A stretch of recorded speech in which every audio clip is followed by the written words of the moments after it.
sa inyong lahat. Nandito ako kahapon, andito na naman ako ngayon.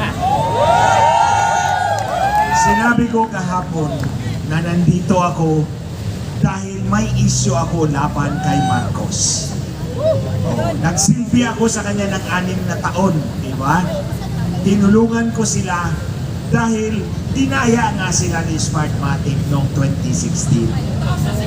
Naniwala ako doon sa kanila. Dinipensa ko sila na walang bayad kahit piso. Pero, trinaydor ako. Pininta ako kay Smartmatic. Nakipagpulong si Lisa Marcos sa may-ari ng Smartmatic na ang pangalan ay Roger Piñate Alejandro Martinez. Yan yung presidente ng Smartmatic na kinasuhan ngayon sa Amerika ng money laundering. Kasi binigyan nila ng $1 milyong si Andres Bautista noong 2016 elections. So itong issue na to ayaw malaman ni Lisa Marcos ng mga Pilipino na minanipula nila ang pagkapanalo ni Marcos Jr. Ulitin ko, nanalo si Marcos Jr. pero hindi 32 milyon ang kanyang boto. Inangat nila ang kanyang boto para dumikit kay Inday Sara. Ang boto ni Marcos nasa 24 million votes lang. Dinagdagan nila ng Smartmatic para dumikit kay Inday Sara kasi kung si Inday Sara 32 million at si Marcos ay 24 million, lahat tayo si Inday Sara ang titingalaing leader. Di po ba? Dahil may fixed na limit ang registered voter, hindi ka pwede magdagdag ng boto kung hindi ka magbabawas sa kabila. So may pinawasan para may dagdag sa boto ni Marcos. Yan ay pandaraya. Mandaraya! Mandaraya! Mandaraya! Mandaraya talaga. You know, I categorically accuse Lisa Marcos and Bongbong Marcos of cheating the elections in 2022. Hala, kasuhan niyo ako. Sige, Presidente ka ng Pilipinas. First Lady ka ng Pilipinas. Lahat ng kapangyarihan nandyan sa inyo. Hinahamon ko kayong mag-asawa. Kasuhan niyo ako sa sinasabi kong dinaya niyo yung election. Hindi niyo kaya. Kasi takot kayo. Kahit pa umabot tayo sa korte sa Amerika. Tingnan nyo, hindi ako nagmamayabang sa inyo. Umabot ako sa Amerika, nag-testify ako laban kay Smartmatic. Gumawa ako ng deklarasyon, binigay ko sa mga abogado ng mga Amerikano. 7 abogado yon. At sinabi ko, I expect Smartmatic to withdraw from the case. 4 na buwan lang matapos final ang declaration ko, umatras nga si Smartmatic. Kasi hindi nila kaya ang testimony ko doon sa Amerika. Alam kong dinadaya nila yung eleksyon at si Marcos ay beneficiary ng dayaan na yan. Itong nangyayari ngayon sa KOJC, kay Pastor Kibuloy, sa tingin ko, distraction to. Ang issue na hinaharap ni Marcos ngayon, hindi lang yung pandaraya, yung pagkabangag. Nung lumabas yung video, pinalabas ni Maharlika, di ba, nasa Amerika kami. Ako, si Harry Roque, si Maharlika. Ang depensa ng Malacanang, agad-agad, AI yan, fake news yan. Pero nung lumabas, si Cathy Binag, tahimik silang lahat. Alam nyo, dahil ang video, pwede nilang pabulaanan agad ang tenga. Ang tenga. Mga bulok talaga, mga bugo. Pero, itong eyewitness na si Cathy Binag, hindi nila mapabulaanan. Lumakas ang panawagan kay Marcos Jr. na mag-hair follicle test ka. Hindi niya kaya yon. So kaya nag-invento ng distraction sa Davao. At hindi aalis yan habang nandyan yung issue ng kanyang pagkapangak. Papayag ba kayo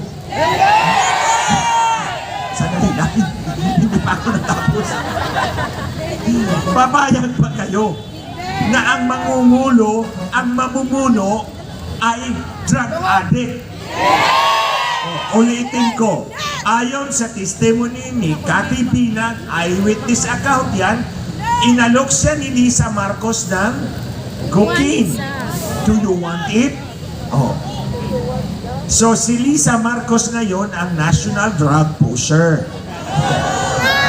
At si Bongbong Marcos naman ang national drug addict. Diba? Mga durugista to na sa Malacanang ngayon. BBM Bangag! Oh, pangag talaga. BBM Bangag! BBM Bangag! BBM Bangag! BBM Bangag! Ito, hindi nila mapabulaanan yung testimony ni Cathy Binag. Kaya nag-imbento sila ng distraction para mawala yung atensyon doon sa kanyang pagkabangag. Huwag nating bitiwan yung issue na yan.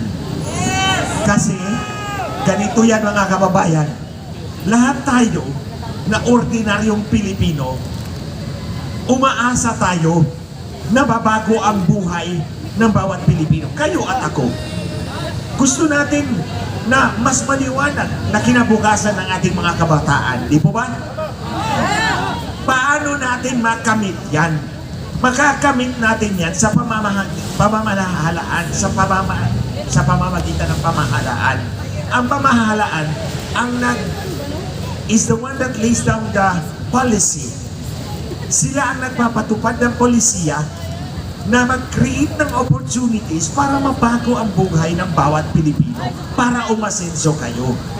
Pero kung ang nakaupo sa Malacanang at mag-set ng policy ay drug addict, eh ano ang policy na matatamasa natin? Oh, bulok at birdogo, sabi ni Kuya Eric. So mga kababayan, hindi sasagot si Marcos sa issue ng drug addiction dahil addict nga talaga siya. BBM Bangag! BBM Bangag! Marcos Bangag! Marcos Bangag! Marcos Bangag! Oh, wag niyo tawagin. Marcos Bangag! Wag niyo tawagin BBM. Marcos Bangag! Marcos Bangag! Oh. At Marcos, lumayas ka na dyan. Marcos Bangag! Ang kapal ng mukha nitong mandarayang ito. Lumayas ka na dyan, Marcos, because we deserve a better leader. Di ba? You and I deserve a better leader than Marcos. Wala tayong pakialam sa kanila, mga durugista. Imagine mo, ang isa national drug addict, ang isa national drug pusher. So anong mangyayari sa ating mga kabataan? Magiging drug addict nation tayo. Oh. At bago ako matapos, ulitin ko ulit ang tatlong rason kung bakit kailangan palayasin si Marcos sa Malacanang. Una, wala siyang mandato dahil minanipulan niya ang kanyang eleksyon, ang kanyang pagkahalal sa pamamagitan ng maniubra ng kanyang drug pusher na asawa. At may affidavit ako dyan, ha? May affidavit ako dyan. Sinumpaan ko yun. Oh, handa kong harapin. Kaya nga, matapang akong hamunin itong mga durugistang to, eh. Kasuhan niyo ako dyan sa mga pinagsasabi ko. Kasi handa ako kayong harapin. Ang problema, ayaw nila dahil hindi nila ako kayang sagutin. May ebidensya eh. Oh. Oh, pangalawa, drug addict. Ang isa drug addict, ang isa drug pusher.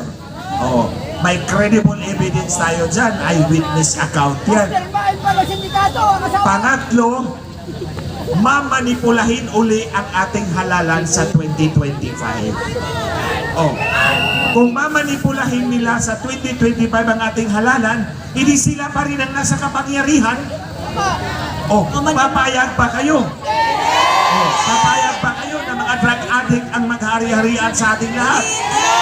Hindi tayo papayag. Kaya, ito ang address ko sa ating mga kababayan. More than Kibuloy, Pastor Kibuloy, more than KOJC, meron tayong totoong isyo laban kay Marcos ngayon. Yung isyo ng pandaraya, yung isyo ng pagkabangag, at pandaraya uli sa 2025. Huwag kayong maniwala na malinis ang eleksyon sa ilalim ni George Garcia. Si George Garcia ang chairman na tinalaga ni Lisa Marcos. Pero dahil wala siyang tiwala, nilagyan pa niya ng kwartsa. Yung executive assistant ni George Garcia, katiwala yan ni Lisa Marcos. Katrabaho ko yan ng 6 na taon. Kilala ko yung mga tao na yan. So wag tayong pumayag na nakawin ang ating kinabukasan ng mga drug addict at drug pusher. Kung hindi tayo kikilos ngayon, sino pa ang kikilos para sa ating mga anak? Tulad ng sinabi ko, nasa kamay natin ang kapangyarihan para mabago ang takbo ng buhay ng bawat isa sa atin. Kung pumili tayo ng tama, lahat tayo mabibigyan ng tamang pagpili. Pero, nandito tayo sa panahon na to. Kung wala tayong gagawin at palalampasin lang natin ang mga drug addict at drug pusher na to, maghahari-harian sila habang buhay. May mga anak pa yan na drug addict din. Magpresidente din yan. So, huwag tayong pumayag. Ngayon pa lang, meron tayong chance na bawiin natin ang kapangyarihang minanipula nila para makuha. So, mga kababayan, ulitin ko, isigaw natin, Marcos resign! Marcos resign! Marcos resign! Marcos resign! Maraming salamat, Resign! Attorney Glenn